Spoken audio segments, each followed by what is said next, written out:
Hello friends. जैसा कि आप जानते हैं कि सीबीएसई बोर्ड क्लास 12th के एग्ज़ाम्स आने वाले हैं और इस समय सभी परीक्षार्थी अपनी परीक्षाओं में बिजी हैं। कंप्यूटर साइंस का जो एग्ज़ाम है उसको लेकर के बहुत उत्सुकताएं हैं लोगों के मन में और इन चीज़ों को देखते हुए हमने भी एक डिसीज़न लिया कि कंप्यूटर नेटवर्क्स का जो टॉपिक है वो 10 नंबर का बहुत इंपॉर्टेंट टॉपिक जो कि दो पार्ट्स में दो सीरीज में आने वाला है। तो आज हम उसको स्टार्ट करते हैं और उससे इनमें से अगर आप जो भी टॉपिक आपको दिया गया है बहुत शॉर्ट दिया गया है, लास्ट मिनट में आप इसको पूरी तरीके से अच्छे से पढ़ सकते हैं। और जैसा कि देख सकते हैं आप मोबाइल स्क्रीन पर आपके नज़र आने वाला है, ये स्क्रीन पर नज़र आ रहे हैं टॉपिक्स। उन सारे टॉपिक्स को आज हम कवर करने वाले हैं और ये वीडियो आपको दो सीरीज़ में मिलेगा जिसमें कि इन शॉर्ट सारी प्रोटोकॉल्स और टेलीकम्युनिकेशन टेक्नोलॉजीज़ के बारे में हम आज डिस्कशन करने वाले हैं काफ़ी डेप्थ में और काफ़ी अच्छे से इसको समझने की कोशिश करेंगे। क्योंकि जब हम ये टॉपिक लास्ट मिनट में, क्योंकि इतना टाइम हमारे पास बचेगा नहीं कि हम चीज़ों को एसेस कर सकें, और यहाँ से हम सारे टॉपिक्स कवर कर सकते हैं। एक एक टॉपिक को एक कहते हैं ना वन लाइनर, तो वन लाइनर के तौर पे हम इसको देख सकते हैं और आगे टॉपिक को कवर कर सकते हैं। हम आज इस टॉपिक को I think DNS domain name system तक समझेंगे और बाकी का जो पार्ट है वो नेक्स्ट उसमें हम डिस्कस करेंगे। तो आइए स्टार्ट करते हैं इस सेशन को। आई होप कि आप लोग अपनी प्रिपरेशन अच्छे से कर रहे होंगे। खास ही इन 10 नंबर के लिए इस सेशन को आगे बढ़ाते हैं। तो टॉपिक है क्या? कंप्यूटर नेटवर्क्स का ऐसा टॉपिक जो कि 10 नंबर लेकर जाने वाला है। तो अपनी स्क्रीन पर होल्ड रहें और समझने की कोशिश करें कि किन चीज़ों को हम डिस्कस करने वाले हैं। चलिए बात करते हैं। सबसे पहले अगर हम बात करें तो बात आती है network interconnection of two more devices, people and things. दो डिवाइसेस का, दो लोगों का, दो वस्तुओं का इंटरकनेक्शन क्या होगा? नेटवर्क होगा। नेटवर्क आपका सोशल नेटवर्क भी हो सकता है, मोबाइल नेटवर्क भी हो सकता है, मोबाइल नेटवर्क के साथ साथ आपका कंप्यूटर नेटवर्क भी हो सकता है, रेलवे नेटवर्क भी हो सकता है, एयरलाइंस नेटवर्क भी हो सकता है। सो नेक्स्ट बात करते हैं कंप्यूटर नेटवर्क की। तो इंटरकनेक्शन ऑफ टू और मोर कंप्यूटर्स, कंप्यूटिंग डिवाइसेस, दो कंप्यूटर्स या उनसे ज़्यादा कंप्यूटर्स का इंटरकनेक्शन जो होगा कंप्यूटिंग डिवाइसेस का, उनको हम क्या बोलेंगे? कंप्यूटर नेटवर्क बोलेंगे। नेक्स्ट, इवोल्यूशन ऑफ नेटवर्किंग की अगर हम बात करें तो research project of US department of defence to connect academic and research institute called ARPANET in 1980s. High capacity of a network set up by NSF Institute. Early 1990s, ARPANET and NSF.NET along with some other networks joined to from the internet. And 1969 ARPANET, 1980 NSF.NET, 1990 internet. ARPANET Advanced Research Project Agency Network, NSF national science foundation and federation, so on. तो evolution of networking की बात करो तो कैसे network इतना in short बना, तो उस बहुत शॉर्ट में बताया गया है। यूएस डिपार्टमेंट ऑफ डिफेंस ने एक ऐसा नेटवर्क बनाया जिसमें कि एकेडमिक उस रिसर्च इंस्टीट्यूट को कनेक्ट किया गया, उसे बोला गया ARPANET। 1980 में हाई कैपेसिटी नेटवर्क का सेटअप बनाया गया जिससे कि जोड़ा गया एनएसएफ नेट को और इंस्टीट्यूट्स से नेशनल साइंस फाउंडेशन के नाम से जिससे आप जानते हैं उससे जोड़ा गया। उसके बाद देख रहे हैं आप 1960 फिगर में देख सकते हैं 1969 में ARPANET था। यही नेटवर्क 1980 में एनएसएफ नेट बोला गया और 1990s में उसको इंटरनेट का नाम दे दिया गया। नेक्स्ट अगर ARPANET की बात करें तो इसे बोलते हैं advance research project agency network के नाम से जाना गया और एनएसएफ नेट को नेशनल साइंस फाउंडेशन फेडरेशन के नाम से जाना गया। लाइए अब बात करते हैं इंटरनेट को थोड़ा सा और क्लियर करने की कोशिश करेंगे कि इंटरनेट क्या है। Global interconnection network of network, WWW is it's part. ठीक है, तो ग्लोबली एक ऐसा नेटवर्क जो कि कई सारे नेटवर्क्स को जोड़ता है और WW भी इसका पार्ट हो सकता है। इंटरस्पेस क्या होता है? इंटरस्पेस जब इंटरनेट इंटरनेट क्या बना, ये जानने की कोशिश करते हो। A client server software that allows user to communicate with each other in the real time to send and receive data from of various types such as data files, videos, textual data, 3D dynamics content. मतलब एक client server software है जो कि allow करता है users को communicate करने के लिए रियल टाइम में, और डेटा वहाँ पर सेंड किया जा सकता है और रिसीव भी किया जा सकता है। ठीक है, डेटा फाइल्स चाहे वीडियोस हो या टेक्सुअल डेटा हो चाहे 3 डायनेमिक कंटेंट हो, तो उसे बोलते हैं इंटर स्पेस। इंट्रानेट एक लोकल एंड रिस्ट्रिक्टेड एरिया में बनाया गया नेटवर्क, किसी ऑर्गेनाइजेशन का नेटवर्क, ठीक, जहाँ पर कंपल्सेशन हो, ठीक है, और इंटरनेट एक्सेस करने की परमिशन हो लेकिन रिस्ट्रिक्टेड फॉर्म में हो, तो उसको इंटरनेट बोलेंगे। नीड ऑफ नेटवर्किंग की बात करूँ, नीड ऑफ नेटवर्किंग में किन किन चीज़ों की नेटवर्किंग में ज़रूरत होने वाली है, तो रिसोर्स शेयरिंग में, कम्युनिकेशन मीडियम में, रिलायबिलिटी में या कॉस्ट फैक्टर में आप नेटवर्किंग की ज़रूरत आपको पड़ सकती है। फिर बात आती है types of network. Types of network based on the geographical area and data transmission rate. ठीक है, मतलब जियोग्राफिकल एरिया के बेसिस पे या डेटा ट्रांसमिशन रेट के फॉर्म में आप देख सकते हैं टाइप्स को, कितने टाइप्स में नेटवर्क को डिवाइड किया गया। तो सबसे पहले बात आती है पैन की, जिसमें कि पर्सनल एरिया नेटवर्क जुड़ेगा। ठीक है, जहाँ पे कुछ डिवाइसेस जो हैं, लैपटॉप है, मोबाइल है आपका, एक इंटरकनेक्ट होंगे। ठीक है, एरिया इसका 10 मीटर हो सकता है। इसमें आपका पैन में एग्जांपल आपका पेन ड्राइव, ब्लूटूथ आ सकती है, पेन ड्राइव आ सकती है। ठीक, दूसरा लोकल एरिया नेटवर्क की अगर हम बात करेंगे तो लोकल एरिया नेटवर्क में आप कनेक्ट कर सकते हैं डिवाइसेस को लिमिटेड एरिया के अंदर, जैसे कि ऑफिस, यूनिवर्सिटीज़, कैंपस में बना हुआ नेटवर्क, या 1 किलोमीटर के अंदर बना हुआ ये नेटवर्क जो होगा, चाहे वो ईथरनेट केबल से बनाया गया हो या फाइबर ऑप्टिक्स से बनाया गया हो या वाईफाई से बनाया गया, जो 1 किलोमीटर की रेंज में अगर आ रहा है तो वो आपका लैन नेटवर्क हो जाएगा।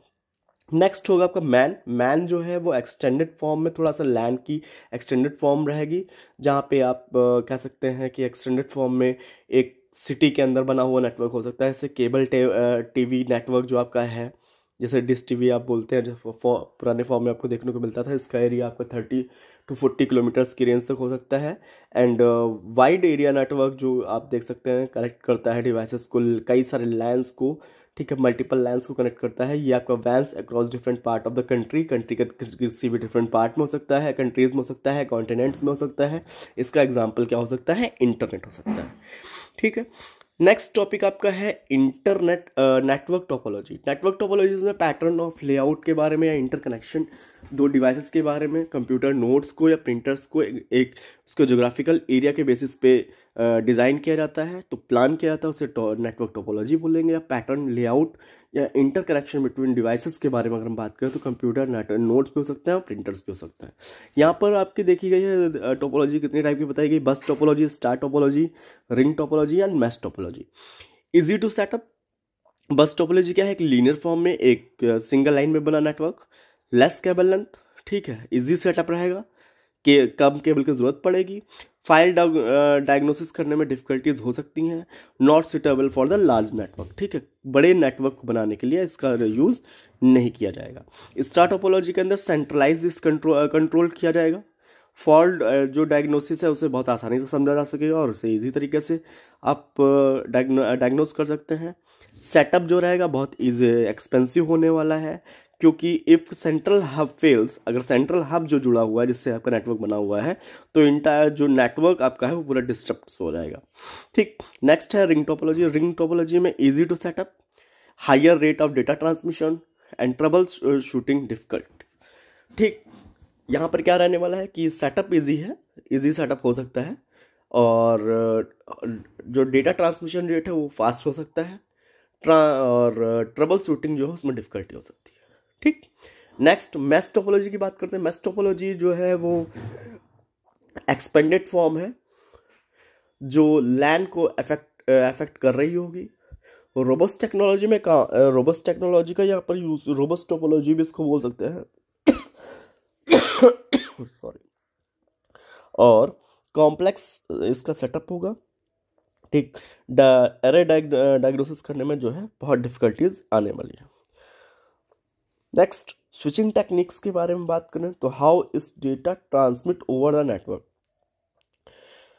तो कैसे डेटा जो है वो ट्रांसमिट होगा नेटवर्क के ऊपर, उसके बारे में बात की गई है। तो सर्किट स्विचिंग और मैसेज स्विचिंग और packet switching. Circuit switching physical connection is set up between source and destination computer to send data.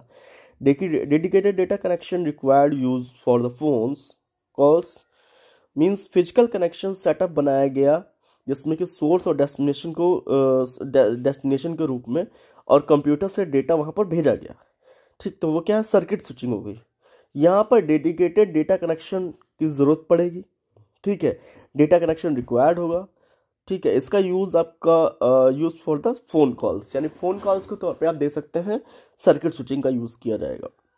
Message switching, data divided as the data packets is passed from the one switching office to another till the reaches the destination. मतलब जब तक data को divide कर दिया गया, data packets की form में divide कर दिया गया है, ठीक है, और वो वन स्विच ऑफिस से दूसरे स्विच ऑफिस तक पहुंच नहीं जाता डेस्टिनेशन तक, यानी स्टोर एंड फॉरवर्ड का मतलब पहले वो स्टोर किया गया और आपने उसको फॉरवर्ड किया, तो वो आपका सर्किट स्विचिंग होगी. क्योंकि मैसेज आपको रिसीव हुआ, ठीक, और उसी को आपने फॉरवर्ड किया, तो इसका मतलब क्या है, वहाँ पर मैसेज स्विचिंग की बात आ रही है.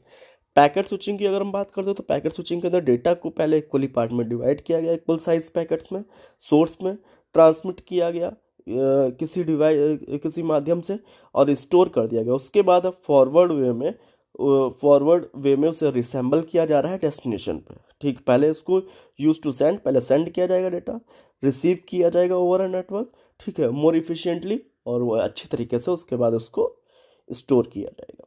ठीक, तो ये चीज़ें आपने यहाँ पर जानी.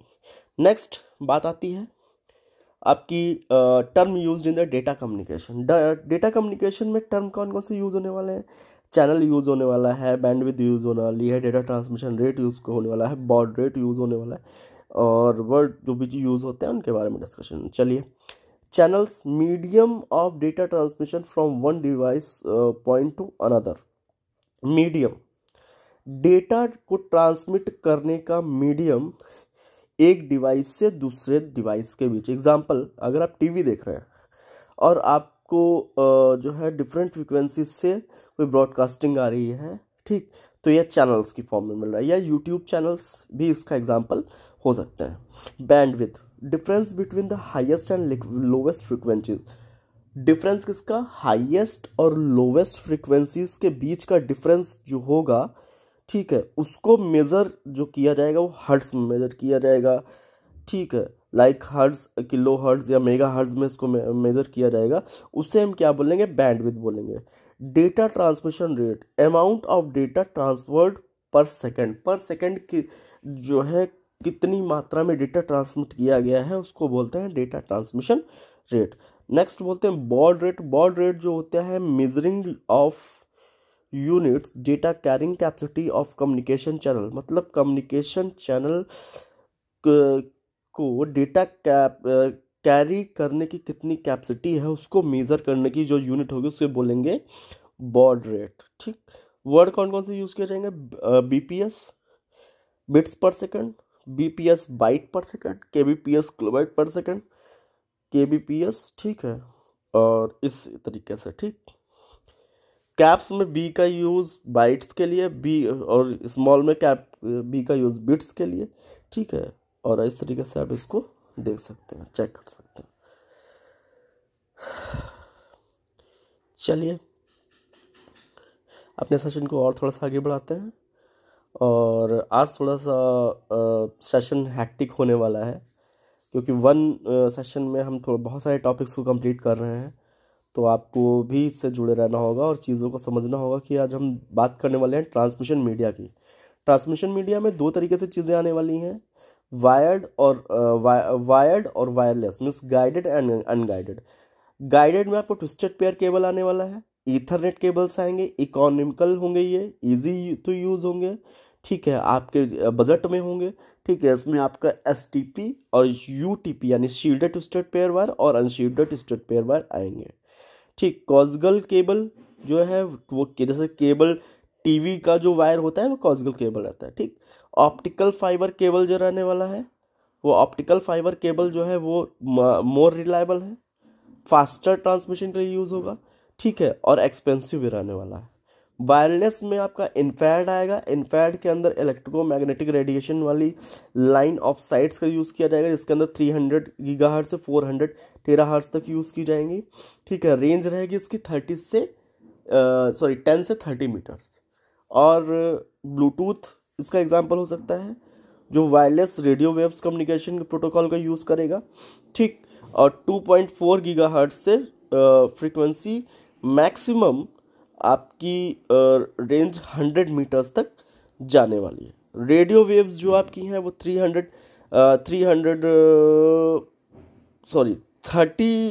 हर्ट्ज से 300 हर्ट्ज जाने वाली है।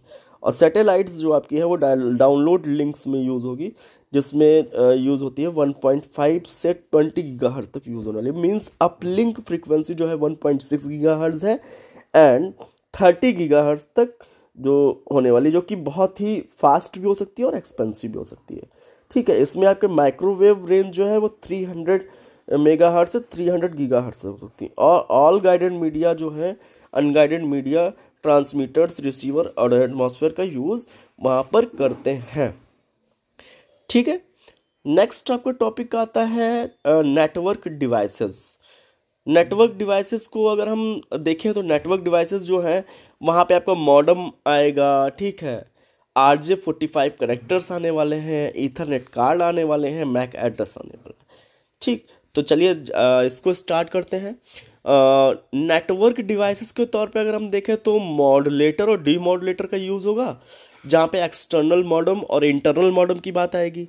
नेक्स्ट आएगा, और RJ45 कनेक्टर की बात करते हो तो वहाँ पे रजिस्टर्ड जैक 45 का यूज़ होने वाला है। ईथरनेट कार्ड की बात करते तो उसमें आपका NIC आएगा, नेटवर्क इंटरफेस कार्ड आएगा, और NIU यानी नेटवर्क इंटरफेस यूनिट आने वाली। मैक एड्रेस जो होता है वो मीडिया एक्सेस कंट्रोल एड्रेस है। ठीक है, तो चलिए इनके बारे में बात करने वाला। सबसे पहले मॉडेम की बात करो तो ये है enables a computer to transmit data over telephone lines used to convert digital signals into the analog signals. Modem का यूज़ जो है डेटा ट्रांसमिशन करने के लिए, जब टेलीफोन लाइंस में डेटा ट्रांसमिट होता है तो वहाँ पे इसका यूज़ किया जाता है। और इनमें क्या होता है, डिजिटल सिग्नल्स को एनालॉग सिग्नल्स में कन्वर्ट करने का काम किया जाता है। RJ45 क्या है, 8 वायर कनेक्टर है, जिसका यूज़ कंप्यूटर्स को लैन पर जोड़ने के लिए यूज़ किया जाता है। स्पेशली ईथरनेट्स में इनका यूज़ होता है। ईथरनेट कार्ड जो है वो हार्डवेयर डिवाइस है जो कि हेल्प करती है कनेक्शन को नोड से और नेटवर्क में जोड़ने के लिए, जहाँ पे फिजिकल एड्रेस जो होता है NIC का क्या किया जाता है, उसे क्या बोलते हैं, मैक एड्रेस बोलते हैं। ठीक है, मैक एड्रेस जो है वो 6 बाइट्स लॉन्ग होता है, जिसमें इनका एग्जाम्पल के तौर पे देखिए यहाँ पर ये चीज़ बताई गई। ठीक, नेक्स्ट हम बात करने वाले हैं यहाँ पे gateway. Gateway established intelligent connection between a local network and external network that are completely different. Bridge connects local networks with same standard but having different types of cables. Router connects multiple network with a different protocols, and gateway is router and bridge here can handle multiple protocols and work using the IP addresses, and bridge cannot manage the multiple protocols working using the get IP MAC addresses. ठीक, gateway establishes intelligent connection between a local and external network that are completely different. Repeater is used to regenerate received signal and transmit it toward the destinations. Means is that कि gateway क्या है कि एक intelligent connection है local network और external network के बीच में, जहाँ पर कंप्लीटली दोनों क्या है, दोनों अलग डिफरेंट होते हैं। ब्रिज क्या है, लोकल नेटवर्क का सेम स्टैंडर्ड लेकिन अलग अलग केबल्स के तौर पे अगर आप उन्हें कनेक्ट करना चाहते हैं तो लोकल जो है वो सेम स्टैंडर्ड में उनको कनेक्ट कर सकते हैं। ठीक है, राउटर का यूज़ जो है वो कई सारे नेटवर्क्स के लिए यूज़ होगा, कनेक्ट करेगा। ठीक है, कई सारे नेटवर्क्स को आपस में कनेक्ट करने के लिए और एक रूट प्रोवाइड करने के लिए वहाँ पर उनका यूज़ किया जाने वाला है। तो नेक्स्ट आपका राउटर ब्रिज के बारे में क्या बताया गया कि राउटर क्या है, हैंडल कर सकता है मल्टीपल प्रोटोकॉल्स को। ठीक है, IP एड्रेस का यूज़ करके, और ब्रिज जो है वो मल्टीपल प्रोटोकॉल्स को हैंडल नहीं कर सकता है, जबकि वो क्या यूज़ करता है, मैक एड्रेस को यूज़ करता है, जिसके बारे में हम आगे डिस्कशन कर चुके हैं। Next, gateway. गेटवे क्या है? Gateway establish intelligent connection between a local and external network that are completely different. Use repeater use to regenerate received signals and retransfer toward the destinations. मतलब गेटवे क्या है? एक intelligent connection है local and external network के बीच में, जो कि डिफरेंट होने वाले हैं, और रिपीटर का यूज़ किया जाता है सिग्नल्स को रीजनरेट करने के लिए और रीट्रांसमिट करने के लिए, किसकी और डेस्टिनेशन की। जब टीआईपी का यूज़ करते हैं तब आप रिपीटर का यूज़ करते हैं, ठीक है। और इसकी डिस्टेंस जो होती है वो डिवाइसेस के बीच में 90 मीटर से ज़्यादा हो सकती है। नेक्स्ट हम बात करने वाले स्विच और हब की। एक इंटेलिजेंट डिवाइस जो होती है वो कनेक्ट करती है सेवरल नोड्स को एक नेटवर्क के अंदर, और इंफॉर्मेशन को केवल इंटेंडेड, मतलब जिसको आपको भेजना है, इंटेंडेड नोड तक ही भेजती है। हब का यूज़ क्या होता है? एक इलेक्ट्रॉनिक डिवाइस है जो कि कई सारे नोड्स को एक फॉर्म में कनेक्ट करता है, रीडायरेक्ट करता है इंफॉर्मेशन को सारे नोड्स में, ब्रॉडकास्ट फॉर्म में रीडायरेक्ट करने का काम करता है। तो वहाँ पर हब का यूज़ किया जाता है। वाईफाई कार्ड क्या है? वाईफाई कार्ड एक वायरलेस कम्युनिकेशन है जो कि सेंड और मतलब सिग्नल्स को सेंड और रिसीव करने के लिए दो डिवाइसेस के बीच में यूज़ किया जाता है। Now case study based questions जो होते हैं, ठीक, इसमें क्या होता है, जैसे लेआउट है। लेआउट आप देखेंगे यहाँ पे नज़र आ रहा है। लेआउट क्या है? डायग्राम यहाँ पर आपको क्या करना होगा, लेआउट बेस्ड क्वेश्चंस में आपको क्या करना होगा, डायग्राम्स को बनाना होगा, ब्लॉक्स को बनाना होगा, ठीक है। यूनिट को मैक्सिमम डिवाइसेस के बीच में मेन कनेक्ट करना होगा। टोपोलॉजीज क्या होती हैं? टोपोलॉजीज जैसे जो है, मान लीजिए आपका वहाँ पर बताया गया तो उनका नेम लिखने होंगे, ठीक है। प्लेसमेंट ऑफ सर्वर के अंदर आपको उसके बारे में डिस्कशन करना होगा। तो ये सब चीज़ें हैं यहाँ पर। प्लेसमेंट ऑफ रिपीटर क्या है कि क्या आप कैसे डिस्टेंस जो है क्या करता है, लेआउट डायग्राम को डिफाइन करता है, ठीक है। टिप्स अब यहाँ पे देख सकते हैं, tips for case study base. तो यहाँ पे मैंने आपको ये दिया हुआ है, आप इसको देख सकते हैं, ठीक है। वीडियो को पॉज करके भी यहाँ पर आप इसको देख सकते हैं कि किन किन चीज़ों का यूज़ करना है, कैसे यूज़ करना है, ठीक है। एक बार आप देख सकते हैं यहाँ पर आपकी स्क्रीन के ऊपर। कम्युनिकेशन मीडिया फॉर डिजर्ट का यूज़, रेडियो वेव्स का यूज़ होगा वेरी फास्ट कम्युनिकेशन के लिए बिटवीन टू सिटीज़। यहाँ पे सैटेलाइट का यूज़ किया जाएगा। डिवाइस सॉफ्टवेयर प्रिवेंट करने के लिए, अनऑथराइज एक्सेस को प्रिवेंट करने के लिए फायरवॉल का यूज़ करेंगे। प्लेसमेंट ऑफ सर्वर का use, maximum number of computers को जो है एक ब्लॉक के अंदर मैक्सिमम नंबर ऑफ कंप्यूटर को कनेक्ट करना हो, ठीक है। तो ये चीज़ें हैं, आप यहाँ पे देख सकते हैं। नेक्स्ट आइए, तो आई होप कि आप चीज़ों को समझ रहे होंगे, समझ में आ रही होंगी आपको चीज़ें, है ना। नेक्स्ट आपका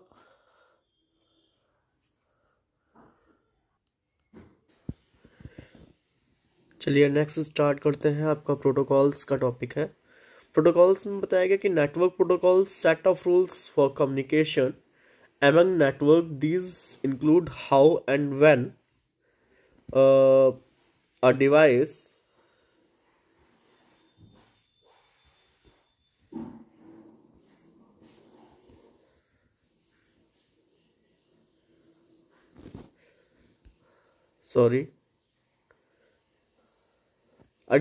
can send or and receive, how is packets, how is reached to the destination। मतलब एक ऐसा रूल फॉर कम्युनिकेशन का नेटवर्क डिवाइसेस के बीच में जहाँ पर कैसे और कब कौन सी डिवाइस डेटा सेंड करेगी, कैसे रिसीव कर लेगी, कैसे उसको पैकेज किया जाएगा, कैसे वो डेस्टिनेशन तक पहुंचेगी, ये सारी चीज़ों के रूल्स जो है वो क्या बोले जाते हैं, प्रोटोकॉल्स बोले जाते हैं।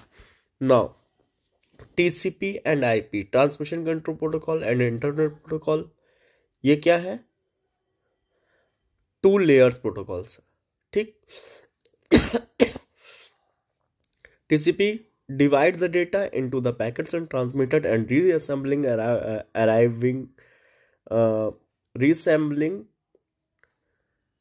received packets at the destination. Divides the packets, मतलब पैकेट्स को डिवाइड करती है डेटा को, ठीक है, पैकेट्स के लिए, और ट्रांसमिट करने और रीअसेंबलिंग करने में जो रिसीव्ड पैकेट्स हैं डेस्टिनेशन पे, वहाँ पर ये काम करती है। IP responsible for routing the data packets, जो डेटा पैकेट्स हैं उनको रूट प्रोवाइड करना, ठीक है, रूट को फाइंड करना, वे को फाइंड करना, उसके लिए रिस्पॉन्सिबल है, और reconnection of among the hub उसके लिए रिस्पॉन्सिबल है। नेक्स्ट है आपका PPP, point two point protocol, used for direct communication between two devices, ठीक, मतलब डायरेक्ट कम्युनिकेशन के लिए दो डिवाइसेस के बीच में पॉइंट टू पॉइंट प्रोटोकॉल का यूज़ किया जाएगा।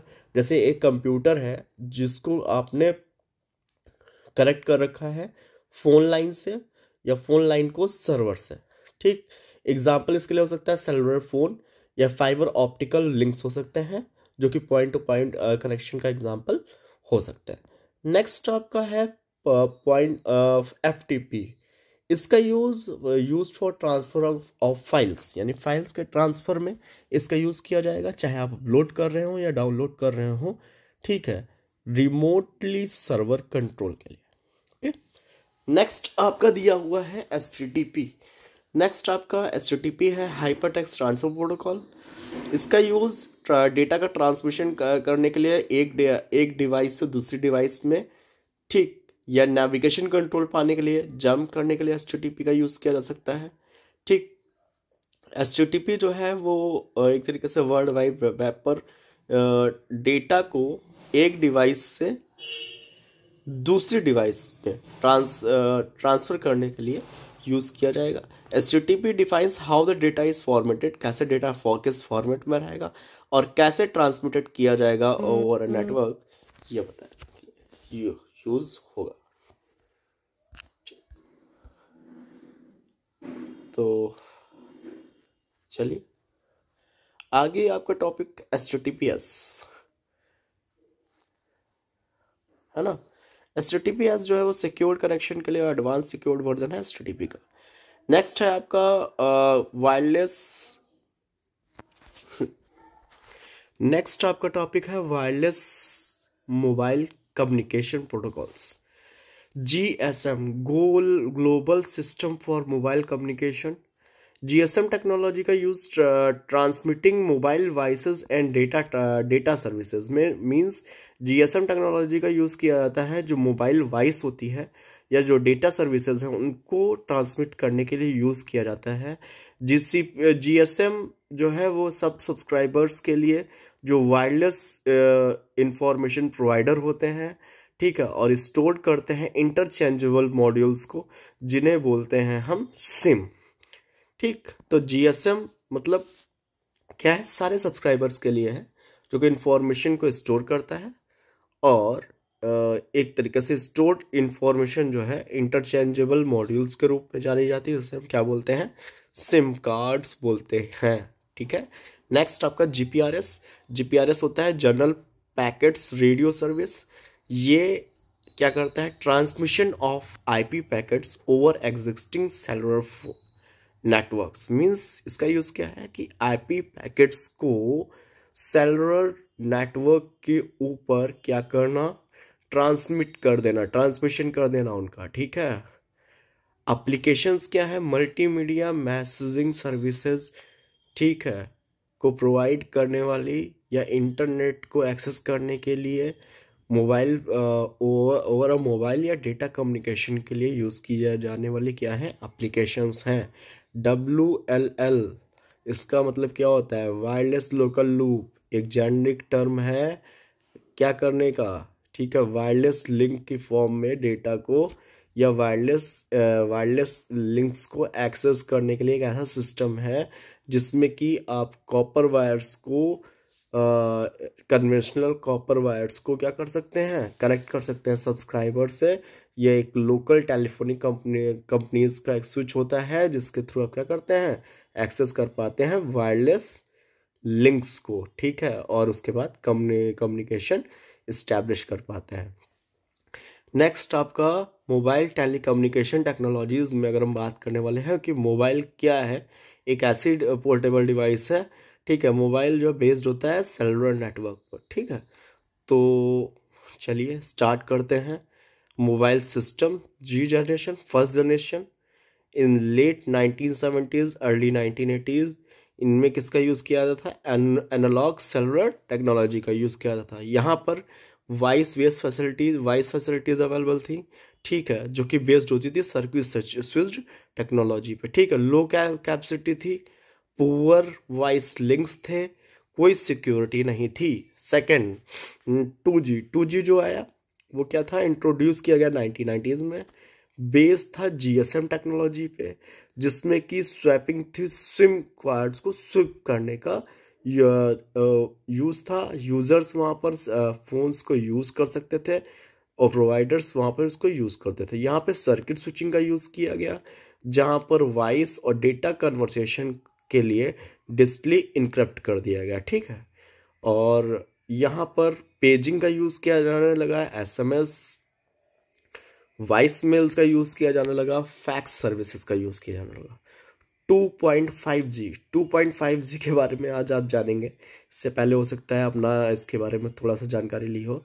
नेक्स्ट आपका 2.5G जो है वो पैकेट्स और स्विच डोमेन्स का काम किया इसने, ठीक है। GPRS, इसके अंदर जनरल पैकेट रेडियो सर्विस का यूज़ किया गया, जो कि एडिशनल थी जीएसएम के अंदर। यहाँ पर MMS सर्विसेज, पिक्चर्स को ईमेल्स की फॉर्म में सेंड करना पॉसिबल हो गया। थर्ड जनरेशन जो आपके 3G में मल्टीमीडिया फैसिलिटीज़ मिली, ठीक है। 2G में जो कि 2G में अलाउ नहीं थी, यहाँ पर वीडियोस को, ऑडियोज़ को, ग्राफिक एप्लीकेशंस को ऐड कर दिया गया, ठीक है। स्ट्रीमिंग वीडियोस यहाँ पर आप ऐड मतलब करने लगे, वॉचिंग करने लगे उनकी, ठीक है। और वीडियो टेलीफोनी जो है रियलिटी में बदल गई, ठीक। तो ये चीज़ें रही हैं यहाँ पर।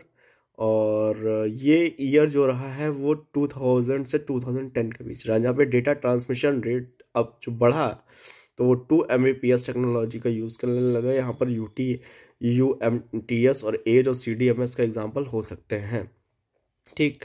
चलिए कुछ फुल फॉर्म्स हैं फैमिलियर, जैसे आप बात करते हैं FDM में तो फ्रीक्वेंसी डिवीजन मल्टीपल एक्सेस को बोलते हैं, CDM में कोड डिवीजन मल्टीपल एक्सेस बोलते हैं, ठीक है। TDM में टाइम डिवीजन मल्टीपल एक्सेस बोलते हैं। तो ये आपका टॉपिक है। मोबाइल सिस्टम जो है वो बेस्ड है पैकेट स्विचिंग पर, ठीक है, जिसपे IP बेस्ड हुआ एक तरीके से मोबाइल सिस्टम में। यहाँ पर 2010 से 2020 के बीच में अगर हम बैंडविड्थ की बात करें तो 10 मेगाहर्ट्ज तक रही है, जो कि 4G एक मैजिक का काम की है, ठीक है, जिसमें आपका एक तरीके से 4G सिस्टम्स में पैकेट स्विचिंग का ही यूज़ किया गया है, जो IP बेस्ड पूरी तरीके से रहे हैं। इसमें बेस्ड अगर हम बात करने वाले तो मोबाइल पूरा मल्टीमीडिया हो गया, ठीक है। कहीं पर भी आप किसी भी जगह, ठीक है, ट्रांसमिशन रेट 100 Mbps से 1 Gbps तक रहा है। ग्लोबल मोबाइल सपोर्ट रहा है, इंटीग्रेटेड वायरलेस सोल्यूशन का यूज़ किया गया है, जिसमें LTE और WiMAX का एक तरीके से यूज़ किया गया है, और कस्टमाइज पर्सनल सर्विसेज का यूज़ किया गया है। 4G LTE में 4 जनरेशंस लॉन्ग टर्म एवोल्यूशन का यूज़ किया गया है, ठीक है। 4G प्रोवाइड करता है बेटर क्वालिटी इमेजेस के लिए, वीडियो लिंक्स को सपोर्ट करता है, इंटरेक्टिव मल्टीमीडिया का यूज़ होता है, वॉइस एंड वीडियो कॉल्स हो सकते हैं। तो ये सारी चीज़ें 4G के अंदर अवेल रही हैं। नेक्स्ट आपका 5G सिस्टम जो है वो uses orthogonal frequencies division multiplexing यानी OFDM, orthogonal frequency division multiplexing framework का यूज़ होने वाला है और हो रहा है। Radio millimetres bands in the 30 GHz to 300 GHz range, more faster data transmission than the 4G data rates from 1 GB and above from 2020 onwards, highly interactive multimedia voice streaming more efficient। सो आप देख सकते हैं कि यहाँ पर क्या है कि 30 GHz से 300 GHz तक यूज़ होने वाला एक faster 4G, faster 5G data transmission rate जिसमें 1 GB से ज़्यादा का, ठीक है, 1 Gbps का से अबव का जो ट्रांसमिशन रेट है वो दिखाया गया है। हाईली इंटरेक्टिव मल्टीमीडिया का यूज़, वॉइस स्ट्रीमिंग का यूज़ और अलग अलग इंफॉर्मेशंस यहाँ पर आई हैं। ठीक, मोबाइल प्रोसेसर्स में अगर बात करें तो मोबाइल प्रोसेसर्स भी लाइक CPU में जैसे कंप्यूटर सिस्टम में यूज़ होता है, वैसे ही मोबाइल प्रोसेसर भी आपका हर एक कमांड को रिसीव करता है और एग्जीक्यूट करता है, परफॉर्म करता है बिलियंस ऑफ कैलकुलेशंस को पर सेकंड में। ठीक, तो कंपोनेंट ऑफ मोबाइल प्रोसेसर्स यहाँ पर बात आती है तो मेनली फॉलोइंग 3 फीचर्स होते हैं। इसमें आपका APU यानी application processing unit has control unit of the mobile CPU। ठीक, GPU ग्राफिक प्रोसेसिंग यूनिट जिसमें असिस्ट होती हैं CPU, हैंडल करता है ग्राफिक्स को। ठीक है, कम्युनिकेशन प्रोसेसिंग यूनिट यहाँ पर कॉलिंग और कॉल रिसीविंग के लिए और द फोन्स मिडलवेयर में वहाँ पर काम होता है। तो थोड़ा सा ध्यान से देखते हैं, 3 चीज़ें हैं। एप्लीकेशन एक तरीके से मोबाइल एप्लीकेशन प्रोसेसिंग यूनिट जो कंट्रोल करता है मोबाइल के CPU को। GPU क्या करता है, असिस्ट करता है CPU को और हैंडल करता है ग्राफिक्स को। कम्युनिकेशन प्रोसेसिंग यूनिट क्या करती है, जो कॉलिंग के टाइम पर, कॉल रिसीविंग के टाइम फोन्स में मिडिल वेयर का काम करता है। और कुछ एडिशनल कंपोनेंट्स स्मार्टफोन्स में होते हैं जैसे कि प्रोसेसर में, जैसे camera, ISP, image signal processing. ठीक है, और उसके बाद रेडियो एंड 3G और 4G modem processors, memory controller भी होता है, ऑडियो वीडियो इंजन के तौर पे काम करता है। तो इस तरीके से इसका यूज़ यहाँ पर आपने देखा है। ठीक है, नेक्स्ट आइए स्टार्ट करते हैं। तो नेक्स्ट आपका टॉपिक है ईमेल प्रोटोकॉल्स, बहुत इंपॉर्टेंट है। Email protocols uses multiple protocols within the TCP/IP suite. Some common emails protocols are there. ठीक है, SMTP, POP3, IMAP, Telnet। तो SMTP सिंपल में ट्रांसफर प्रोटोकॉल्स, नॉर्मल मैसेजेस को सेंड करने के लिए, टेक्स्टफुल मेल्स को सेंड करने के लिए। POP3 का यूज़ मैसेज को रिसीव करने के लिए। ठीक है, लोकल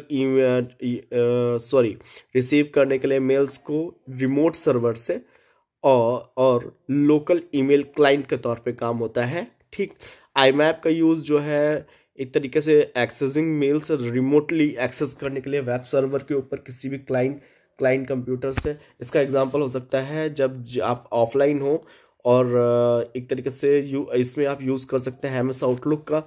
टेलनेट का यूज़ जो है रिमोटली कंप्यूटर्स में TCP/IP के तौर पे इंटरेक्टिविटी, टेक्स्ट बेस्ड इंफॉर्मेशन के तौर पे इसका यूज़ किया जा सकता है, जिसमें कि आप देख रहे हैं कि कंप्यूटर्स को TCP/IP फॉर्म में रिमोटली कनेक्ट किया जाता है। ठीक,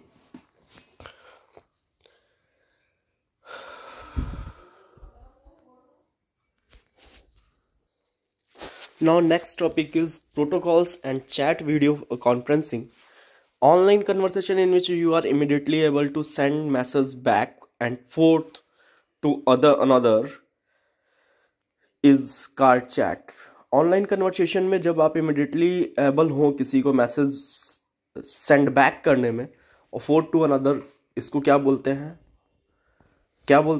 चैट बोलते हैं। वीडियो कॉन्फ्रेंसिंग के एक ऐसी टेलीकम्युनिकेशन टेक्नोलॉजी है जो कि परमिट करती है दो पीपल्स को डिफरेंट लोकेशन में इंटरेक्ट करने के तौर पे म्यूचुअल वीडियो या ऑडियो ट्रांसमिशन के फॉर्म में।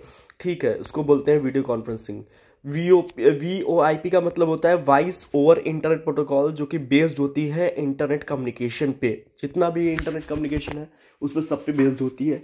नेक्स्ट है आपका वायरलेस टेक्नोलॉजीज। वायरलेस टेक्नोलॉजीज में आपका आता है वाईफाई और वाईमैक्स। वाईफाई का फुल फॉर्म होता है wireless Fidelity. Wireless fidelity is a wireless networking technology that uses radio waves to allow computers and other devices to communicate over a wireless signals.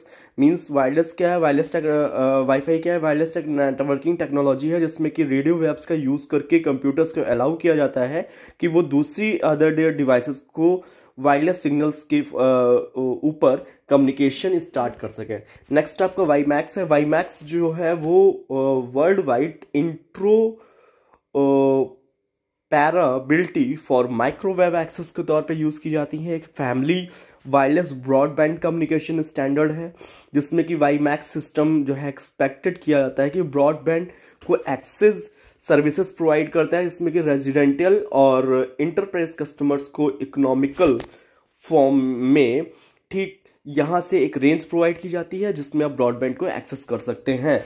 इसमें wifi की range 30 metre approx से ठीक Y max की range होती है वो 50 kilometres के radius में हो सकती है। So it is better option.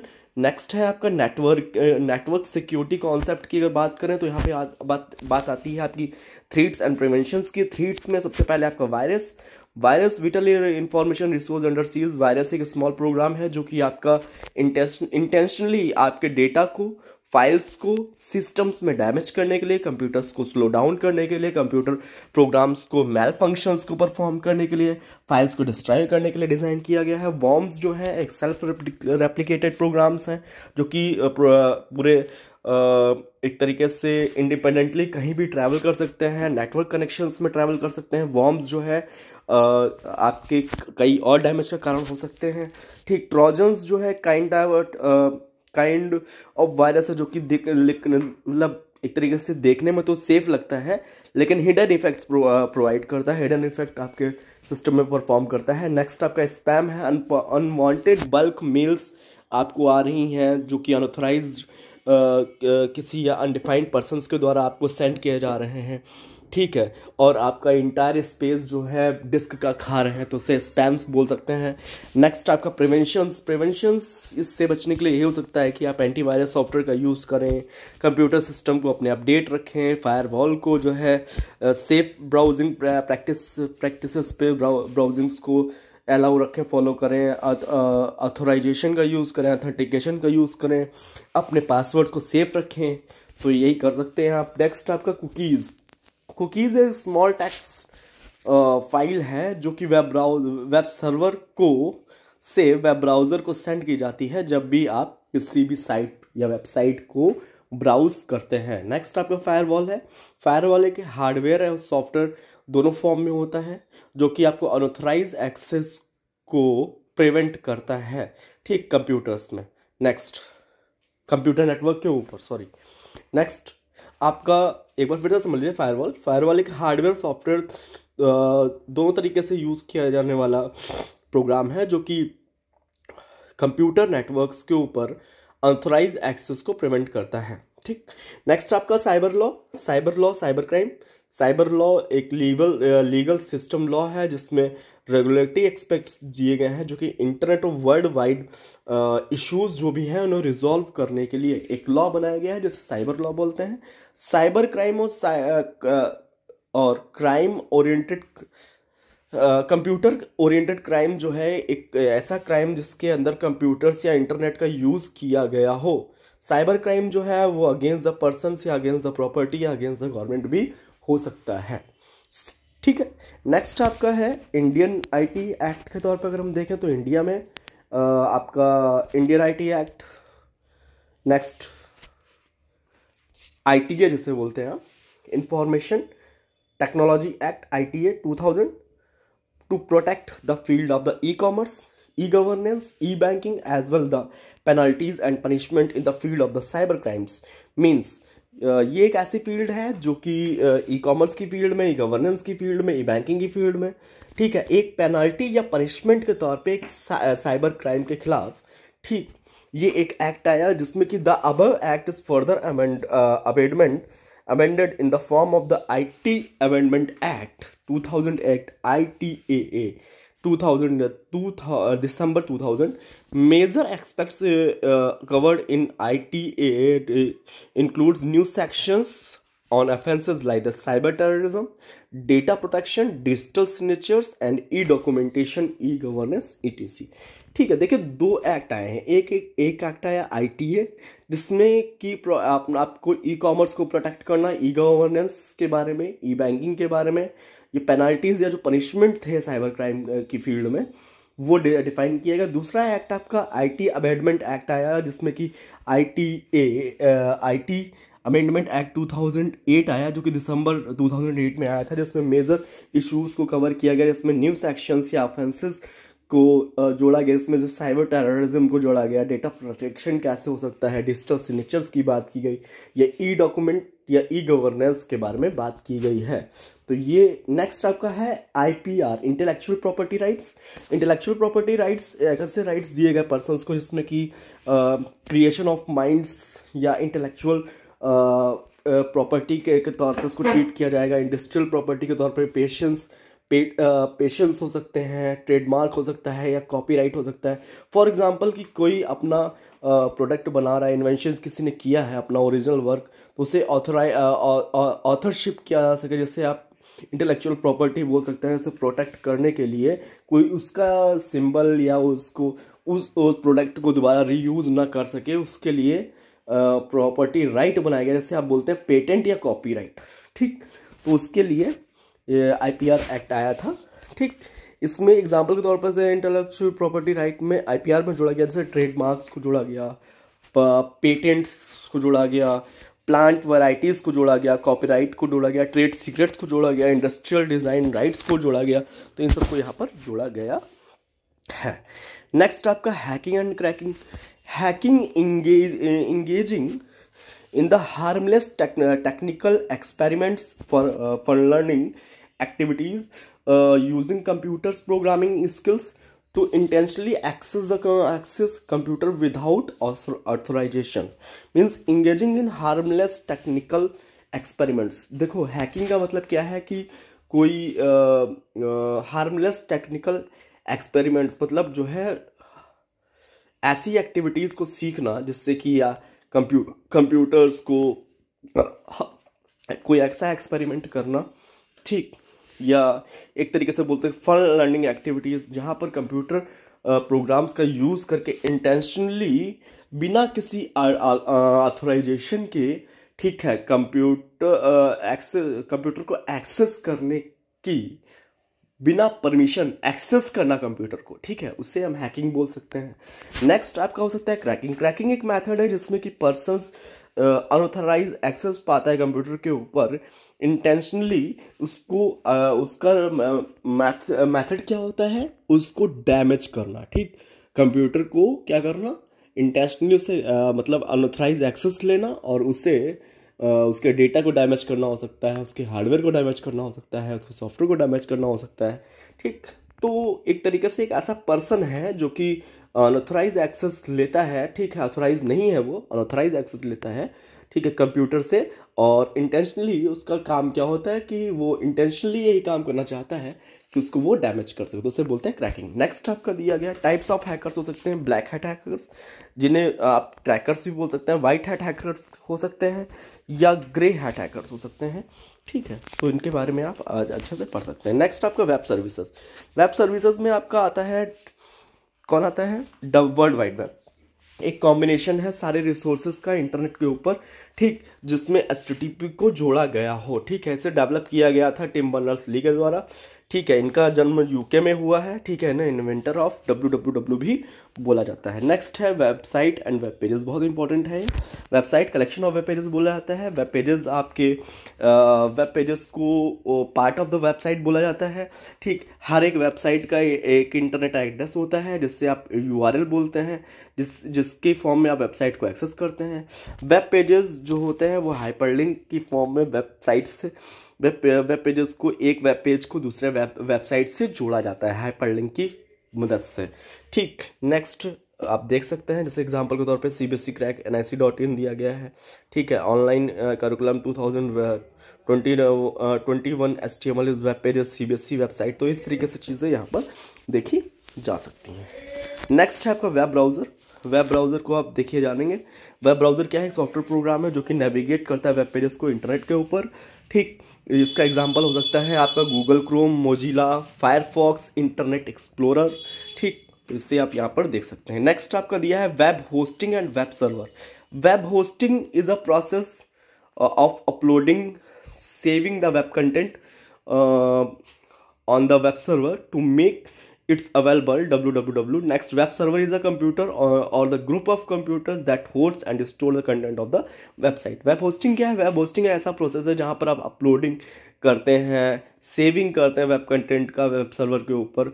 ठीक है, जो कि जो है www के ऊपर अवेलेबल होता है। वेब सर्वर क्या है? एक ऐसा कंप्यूटर है जो कि कई सारे ग्रुप ऑफ कंप्यूटर्स को होस्ट करता है और उनके कंटेंट को स्टोर करता है। इसमें एग्जांपल हो सकता है वेब होस्टिंग में वर्ल्ड वाइड वेब, नेक्स्ट हो सकता है एग्जांपल में वेब सर्वर में आपका अपाचे और टॉमकैट हो सकता है या IIS हो सकता है। ठीक है, वेब होस्टिंग में वेब 2.0 रेफर करता है न्यू जनरेशन और डायनेमिक इंटरेक्टिव वेबसाइट्स को। ठीक, नेक्स्ट आपका दिया है HTML एंड XML। ये बहुत इंपॉर्टेंट है, इसको देखते हैं। HTML क्या है? HTML एक is use to display the data and text in and images on the form of the web pages on web browser and focus its format to the data displayed. HTML tags are predefined. HTML tags are not case sensitive. Example, HTML or HTML are the same. XML is used to describe the data and focus is on the content of the data.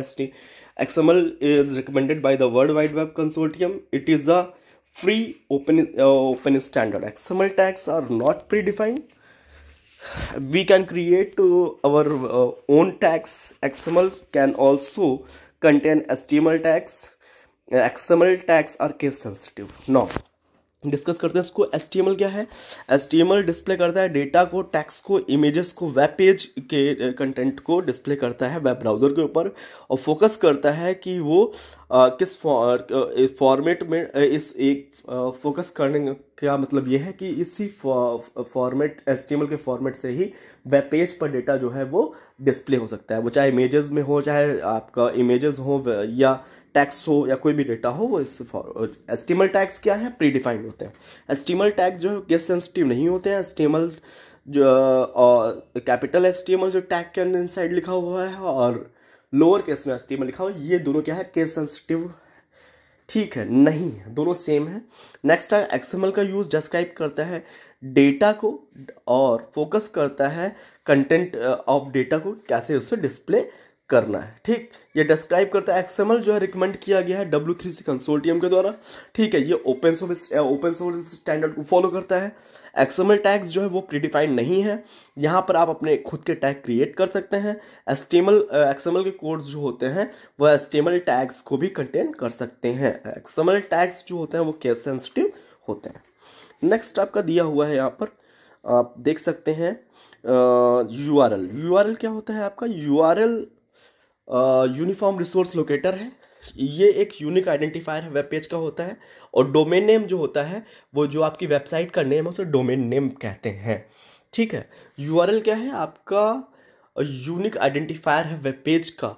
ठीक है, और domain name क्या होता है? जो आपकी website होती है उसका नेम होता है।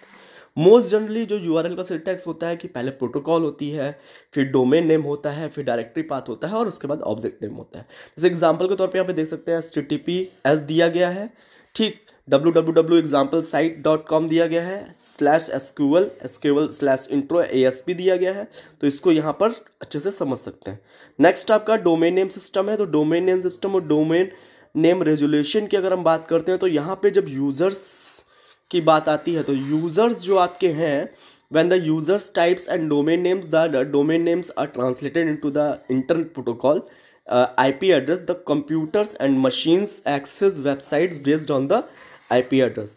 Means is that कि यहाँ पर अगर हम बात कर रहे हैं कि DNS क्या है, DNS और डोमेन नेम रेजुलेशन से क्वेश्चन आ सकता है, इसलिए इसको अच्छे से देखें कि when the user types and the domain names are translated into the IP protocols, means IP addresses. The computers and machines are access the websites based on the IP address. जी, जब user type करेगा domain name को, यानी website के name को type करेगा तो domain name किस में ट्रांसलेट हो जाएगा?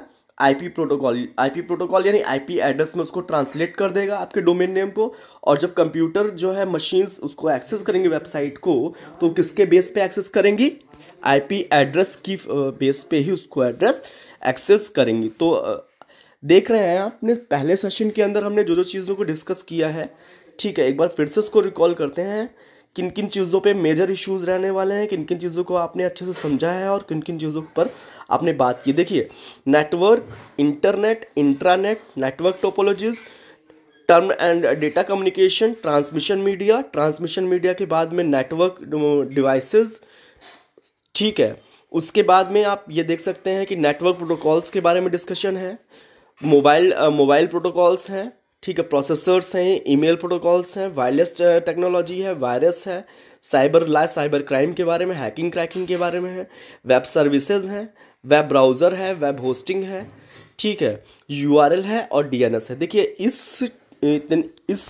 सीरीज़ के अंदर हम इस वीडियो को ज़्यादा लंबा नहीं खींच सकते हैं, क्योंकि अगर हम ज़्यादा लंबा खींचेंगे तो ये पार्ट आपको 2 पार्ट में वीडियो आना है। इसको आपको अच्छे से देखना है, चीज़ों को अच्छे से एसेस करना है, और जो भी टॉपिक आपको इन शॉर्ट बताएगा, क्योंकि इतना ज़्यादा हम डेप्थ में इसको डिस्कस नहीं कर रहे हैं, ऑलरेडी आपने टॉपिक को पहले से डिस्कस किया हुआ है, अंडरस्टैंड किया हुआ है, लेकिन यहाँ पर एक क्विक रिवीजन के तौर पे अगर आप जाना चाह रहे हैं पेपर से पहले, तो आप इसको देख करके, ठीक है, अपने कंटेंट को पूरा रिवाइज कर सकते हैं। तो आई होप सो कि आपको ये सेशन पसंद आया होगा, आप इसको अच्छे से समझेंगे कंटेंट को, क्योंकि मौके को आपको समझना है और कंटेंट को भी समझना है, ठीक, और सारी जितनी प्रिपरेशन है उस पर ध्यान देते हुए आगे बढ़ना है, क्योंकि सीबीएसई बोर्ड के कैरिकुलम के अकॉर्डिंग 3 घंटे में 10 नंबर का सेशन आपको यहाँ से मिलने वाला है। तो 10 नंबर बहुत इंपॉर्टेंट है। So best of luck for the CBSE board examination 2023